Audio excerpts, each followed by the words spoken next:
요한계시록 13장 8절부터 우리 같이 한 목소리로 같이 보시겠습니다. 죽임을 당한 어린 양의 생명책에 창세 이후로 이름이 기록되지 못하고 이 땅에 사는 자들은 짐승에게 경배하리라. 누구든지 귀가 있거든 들을지어다. 사로잡힐 자는 사로잡혀갈 것이요 칼에 죽을 자는 마땅히 칼에 죽을 것이니 성도들의 인내와 믿음이 여기 있느니라. 내가 보매 또 다른 짐승이 땅에서 올라오니 어린 양같이 두 뿔이 있고 용처럼 말을 하더라. 그가 먼저 나온 짐승의 모든 권세를 그 앞에서 행하고 땅과 땅에 사는 자들을 처음 짐승에게 경배하게 하니 곧 죽게 되었던 상처가 나은 자니라. 큰 이적을 행하되 심지어 사람들 앞에서 불이 하늘로부터 땅에 내려오게 하고 짐승 앞에서 받은 바 이적을 행함으로 땅에 거하는 자들을 미혹하며 땅에 거하는 자들에게 이르기를 칼에 상하였다가 살아난 짐승을 위하여 우상을 만들라 하더라.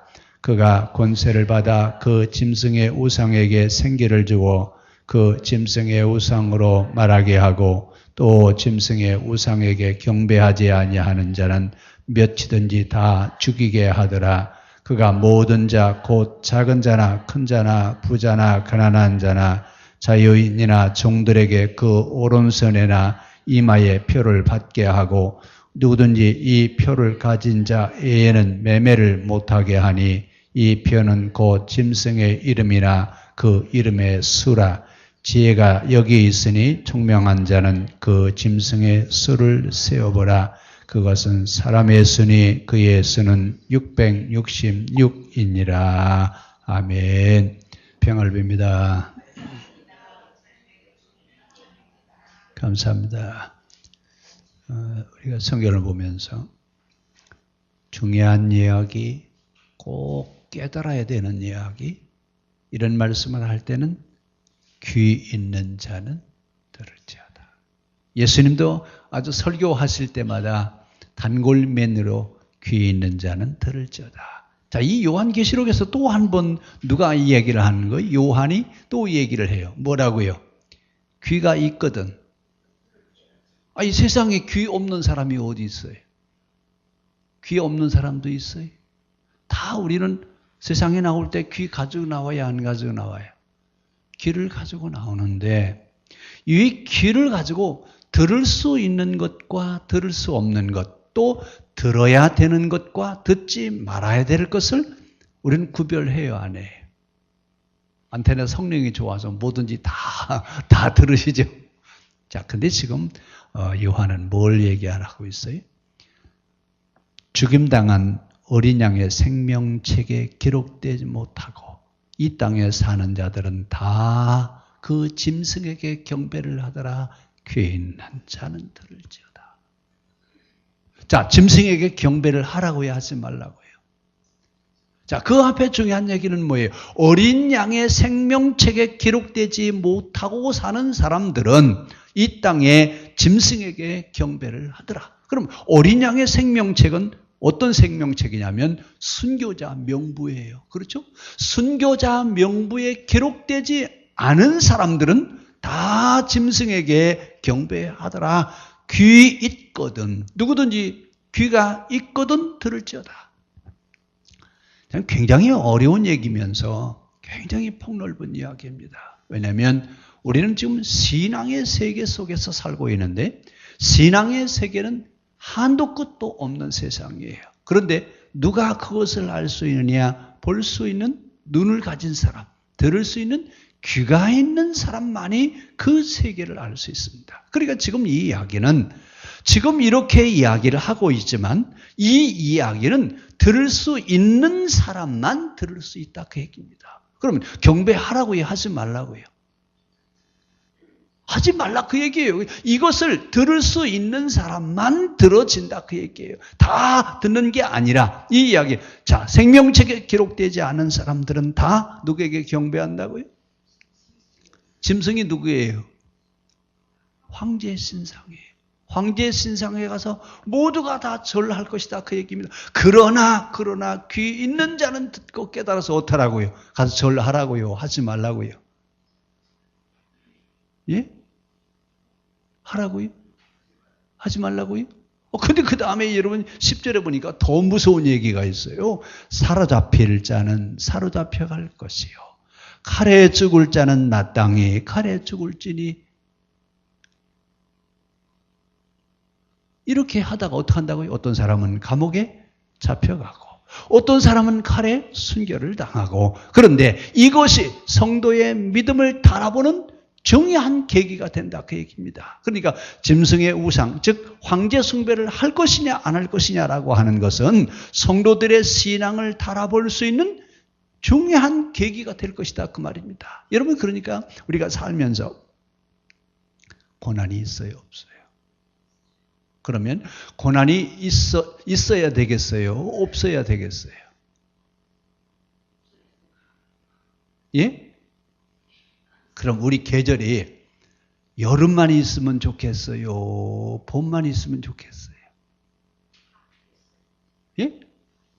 다 있어야 돼? 아니, 한철 여름만 있으면 얼마나 좋아요. 그냥 아무것도 걱정할 것 없이 그냥 뭐 옷도 뭐 챙겨 입을 것 없이 그냥 그렇게 살면 좋잖아요. 그렇죠? 아니에요. 봄, 여름, 가을, 겨울이 있어야 돼요? 없어야 돼요? 이것이 우리가 사는 삶의 주기예요.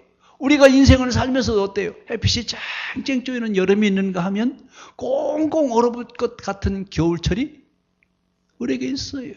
좋은 날이 있으면 나쁜 날도 있고, 평범한 날이 있는가 하면 또 어느 날은 비가 오는 날도 있고, 이것이 삶의 하나의 주기라 그 말입니다. 그런데 그런 삶의 주기를 살고 있는 우리들은 뭐라고 속으로 내심 뭐라고 그래요? 늘 좋은 일만 있고 어려운 일은 오지 말아라. 그렇죠? 그 얘기는 무슨 얘기예요? 여름이나 봄만 있고 겨울은? 겨울이 없으면 봄이 와요 안 와요? 겨울이 없으면 봄이라고 하는 계절이 없어지죠. 그러면 여러분 어느 한 계절만 있는 게 우리는 참 이 사계절이 우리는 정확하게 있어서 얼마나 좋은 나라인지 몰라요. 결국 우리는 뭘 깨달아야 되느냐? 삶을 살면서 때로는 여름도 있고 곡질 거두는 가을도 있고 꽁꽁 얼어붙는 겨울도 있고 그 겨울이 지나가면 봄이 다시 돌아와서 온 만물들이 생성하게 이런 어떤 과정들을 우리가 눈으로 보면서 그렇다. 인생을 살아갈 때도 고난도 있어요 없어요? 고난도 있고요. 또 좋은 날도 있고요. 비 오는 날도 있고요. 여러 날들이 우리에게 있는 것처럼 우리가 사는 삶의 여정 속에는 때로 이런 고난의 때도 있어요 없어요? 이것을 귀 있는 자는 어떻게 하라고요? 들으라 그 얘기입니다. 그러니까 여러분 하나님의 말씀은 성경에만 있는 게 아니라 온 만물 속에도 하나님의 말씀이 들어있어요. 그렇죠? 그 속에서 하나님 역사하시잖아요. 자, 우리가 눈이 있어서 귀가 있어서 볼 수 있는 그런 눈을 가지고만 있다면 우리는 사물을 관찰하면서 얼마든지 하나님의 섭리하심을 읽어낼 수 있어요 없어요? 지금도 하나님 살아계셔 안 살아계셔요? 겨울만 내내 있는 줄 알았더니요. 그 추위가 다 가고 이제 새로운 싹들이 솟아나요 안 솟아나와요? 누가 그랬대요? 이런 계절의 변화를 보면서 하나님은 분명히 살아계시다. 살아계시다. 자, 그럼 살아계신 하나님이 우리가 사는 세상 속에 언제나 우리와 함께 하셔요. 그런데 그 속에서도 고난도 하나님 때로는 허락하셔야 안 하셔요. 여러분 그 애들 키우다 보면 애들 안 아프고 컸으면 좋겠죠? 그 부모의 바람이에요. 근데 애가 안 아프고 크면 걔는 큰일이에요. 왜냐하면 아프면서 뭐가 생성이 되냐면 면역력이 형성이 돼요. 그래서 조금 아프면 그것보다 큰 병도 이겨낼 수 있는 힘이 생기는데 전혀 면역력이 없으면요. 나중에는 어떻게 돼요? 큰 문제가 되죠. 그러니까 우리가 때로는 아파할 때도 있어요. 그러나 그것이 또 다른 아픔을 이겨낼 수 있는 힘을 제공해 주기도 하고 나를 유익하게 하는 과정이지 필요 없는 과정을 우리에게 허락하시는 것은 아니라고 하는 겁니다. 그러니까 사로잡힐 자는 사로잡혀갈 것이고 칼에 죽을 자는 마땅히 칼에 죽을 것이니 이것은 성도들의 인내와 믿음을 달아보는 계기가 될 것입니다. 그러면 우리의 신앙도 여러분 때로는 나도 모르게 그런 계기가 와서 우리의 신앙을 달아볼 수 있는 우리의 신앙을 시험해 볼 수 있는 그런 계기가 있다 그 얘기입니다. 그래서 누구든지 시험에 이기는 자는 복이 있다고 그랬습니다. 그 시험, 어떤 시험을 이기는 거예요? 믿음을 흔들어 보려고 하는 그런 시험에서 승리하는 자가 복이 있다라고 하는 얘기입니다. 그러면 이제 11절로 한번 가보겠습니다. 내가 봄에 또 다른 짐승이 땅에서 올라오니 뭐가 또 올라왔어요? 자, 이건 지금 누구예요? 지난번에는 네로에 대한 얘기 했었죠? 네로 이후에 또 다른 박해자가 생겨요, 안 생겨요? 또 다른 박해자가 또 생긴다 그 얘기입니다. 그래서 올라오니 어린 양같이 두 뿔이 있고 용처럼 말을 하더라. 아니 짐승이 아니 용이 또 무슨 말을 해요? 자, 이런 것들은 전부 다 표현상의 말이에요. 실제 그렇다고요? 상징적인 말을 하고 있다라고 하는 것을 여러분 기억하셔야 돼요.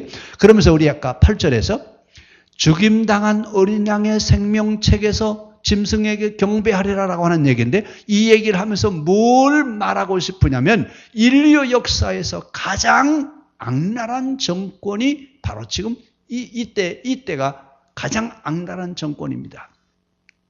이 악랄한 정권에게 시달리고 끝까지 굴복하지 않고 신앙을 지켜간 사람들에게는 어린 양의 생명책에 기록할 것이다. 자, 그럼 우리는 지금 어떻게 해야 돼요? 가장 악랄한, 인류 역사상 가장 악랄한 정권이 우리에게 온다 할지라도 그들에게 시달리고 있다고 할지라도 끝까지 신앙을 지켜갈 수 있는 끝까지 굴복당하지 않는 그런 신앙인이 우리가 그런 신앙인이 되어지기를 바랍니다. 그래서 그런 자들을 위해서 뭘 만들어 놓냐면 하나님의 생명책을 만들어 놓았다 그랬습니다. 그러면서 뭐라고 그래요? 들을 수 있는 귀를 가지고 있는 사람은 어떠라고요? 들어라. 그러면서 10절에 가서 뭐라고 해요? 사로잡힐 자 얘기는 무슨 얘기냐면 여러분 살기에 급급하지 말라. 잡혀서 끌려가더라도 죽음으로 가는 길을 가더라도 두려워하지 말라 그 말입니다. 근데 여러분 참 이 설교하면서 제일 어려운 설교가 뭐냐면 죽음의 현장에 왔을 때 죽을 수밖에 없는 그런 현장에 갔을 때 도망가지 말고 그 자리에서 죽으라 그 얘기입니다. 여러분 이런 설교 할 수 있을까요? 도망가지 말고 그 자리에서 죽어라. 여러분 요한계시록의 그 마지막 이때 그 핍박당하는 성도들이 그들이 승리할 수 있었던 비결이 바로 어디냐면 이 설교 때문에 그래요. 왜요? 도망가라고요? 어디가 숨으라고요? 아니요. 당당하게 가서 죽어라. 이런 설교를 지금 하고 있습니다. 자, 지금 이때가 어느 때라고 그랬죠? 박해 시대예요. 이렇게 박해를 받으면서 가서 칼에 죽든지 아니면 잡혀가든지 두려워하지 말고 너희는 어떤 형편이든지 살려고 급급하지 말아라. 이렇게 설교했는데 교회는 부흥했어요? 망했어요? 그 문제는 여러분 이들이 이렇게 그 박해 속에서도 이런 설교를 들으면서 그들이 박해의 현장으로 끌려갈 수 있었던 것은 어떤 힘 때문에 그래요?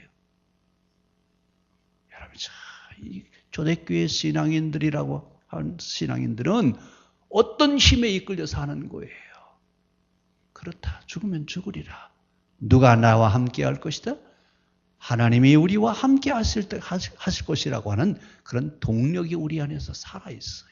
그래서 이런 어려움 속에서도 끝까지 굴하지 않고 신앙을 지켜가는 것을 볼 수 있습니다. 자, 그러면서 11절에 이제 또 다른 짐승이 땅에서 올라온다고 그랬죠? 자, 이 이야기는 또 다른 짐승은 누구예요? 그 짐승은 다 로마 황제를 가르치는데 그 박해자를 이야기합니다. 또 다른 박해자가 올라오는데 그 박해자가 무엇을 이제는 시행하냐면 곳곳에다가 짐승에게 경배하게 하는, 다시 말씀드려서 황제 숭배를 이제는 아주 성행하기 위해서 온갖 일들을 저지를 것이다 그랬습니다. 자, 그런데 어떤 일이 벌어졌냐면 13절에 보세요.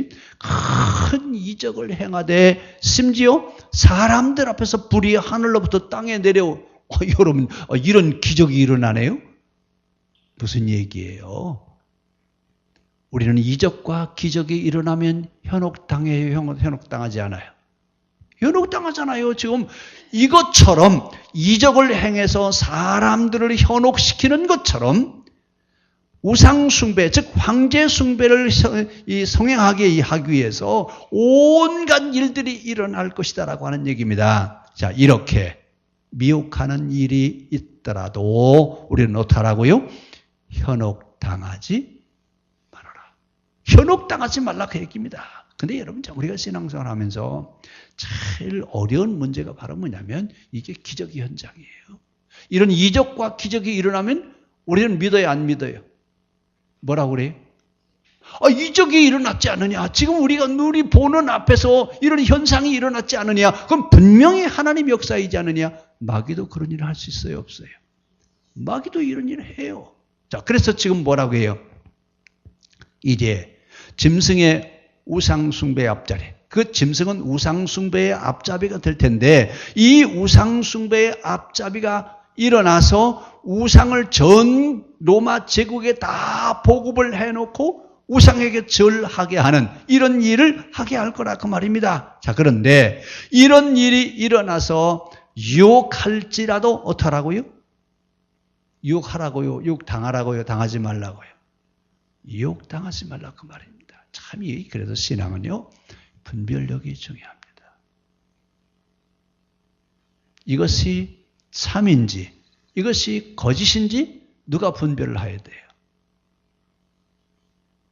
그건 본인이 분별을 해야 돼요. 그래서 여러분, 이 신앙의 분별력을 갖기 위해서 우리는 많은 기도, 또 성경을 아는 그런 성경에 대한 지식이 우리에게 필요합니다. 그래서 분별하는데 어떤 이적과 현상에 우리는 넘어가지 않기를 바랍니다. 어떤 이적을 베푼다 할지라도, 어떤 이적을 만들어낸다 할지라도 그것이 하나님이 하시는 것이냐 아니면 마귀가 하는 것이냐, 이것을 정확하게 분별해낼 수 있는 그런 신앙이 우리에게 있기를 바랍니다. 자, 그러면서 이 로마 정부에 지금 황제 숭배를 하게 됐던 이유가 어디 있다고 그랬어요? 지난 시간에 말씀드렸죠?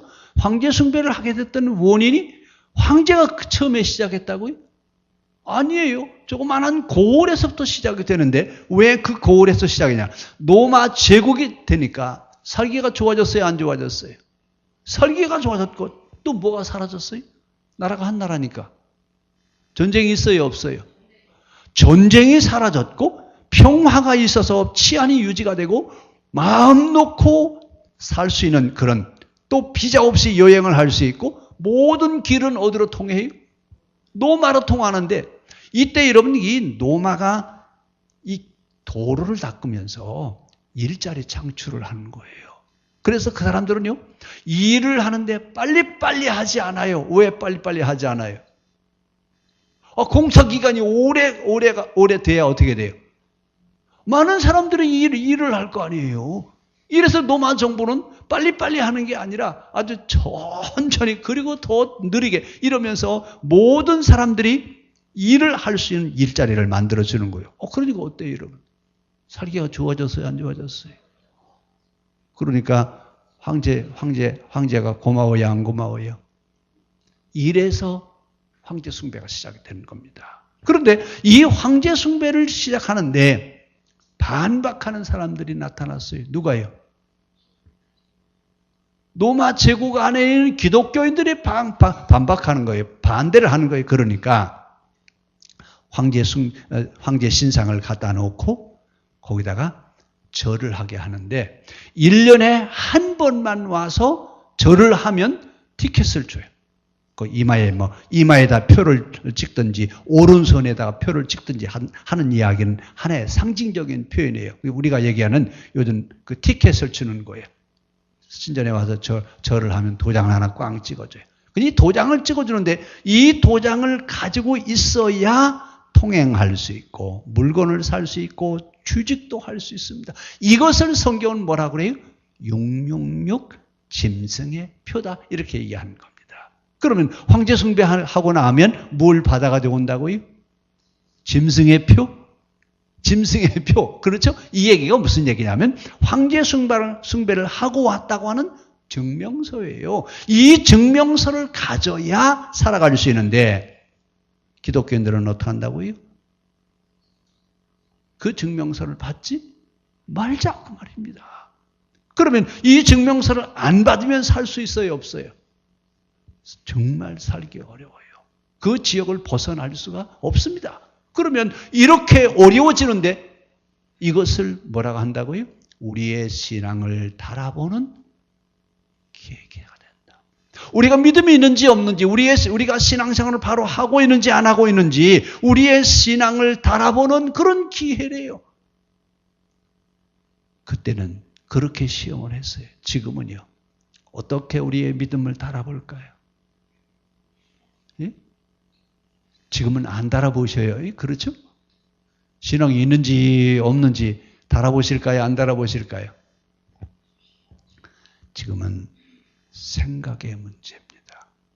이 시대는 몸으로 신앙의 시험을 했지만 우리 시대는요. 너무나 신앙생활하기 너무나 좋아요.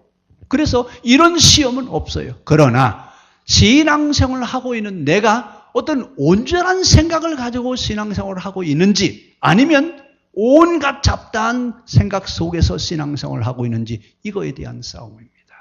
그래서 오늘 우리는 지금 우리 시대는 이 박해 시대는 박해만 이겨내면 됐지만 우리 시대는 더 어려운 신앙생활을 하고 있어요. 여러분 박해 받을 때는요. 박해만 받으면 됐어요. 근데 지금은요. 박해는 없지만 순수한 기독교 신앙을 가지고 산다? 이건 정말 어려운 시대가 됐습니다. 지금 우리가 사는 시대는 그렇습니다. 온갖 사상들이 난무하겠는데 여기서 순수한 신앙적 정신을 가지고 산다? 이건 박해받는 때보다 더 어렵습니다.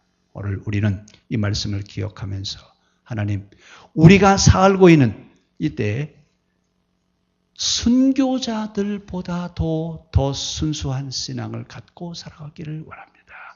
지금도 귀 있거든 들으라고 하신 하나님, 우리가 신앙생활을 바로 할 수 있기를 원합니다. 바른 신앙의 바탕 위에서 바른 생각 속에서 바른 신앙생활을 할 수 있기를 원합니다. 우리 한 1분 동안 같이 기도하시고 기도하겠습니다.